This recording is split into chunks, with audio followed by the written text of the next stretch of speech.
8 November नंतर म्हणजे नोटाबंदीच्या घोषणेनंतर ज्यांनी महागड्या गाड्या खरेदी केलेल्या आहेत ते सर्वजण आता अडचणीत येण्याची शक्यता आहे। कार वितरकांकडून आयकर खात्यानं या संदर्भातली माहिती मागवलेली आहे। प्रशांत कदम आपल्या सोबत आहेत। प्रशांत, काय म्हणणे सरकारचं? सरकार कसं आता वेगवेगळ्या लोकांना टार्गेट करू पाहत आहे? ज्ञानदा, खरं तर नोटबंदीच्या या निर्णयानंतर अनेकांनी आपला काळा पैसा पांढरा करण्यासाठी पहिला पर्याय जो निवडला होता तो सोने खरेदीचा।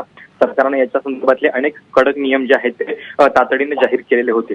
मात्र आता जसजसं काही पुढचे डिटेल्स लक्षात येत आहेत, सरकारच्या कुठल्या नेमक्या व्यवहारामध्ये जास्त ट्रान्झॅक्शन झालेलं आहे याची माहिती जेव्हा अर्थ खात्याकडे येते आहे तेव्हा असं लक्षात येतं की काही लोकांनी दुसराही पर्याय निवडलाय, तो म्हणजे आपल्या जुन्या नोटा देऊन काही लोकांनी महागड्या गाड्या खरेदी केलेल्या आहेत आणि त्यामुळेच इन्कम टॅक्स विभागानं देशातल्या मोठ्या कार डीलर्सची चौकशी सुरू केलेली आहे।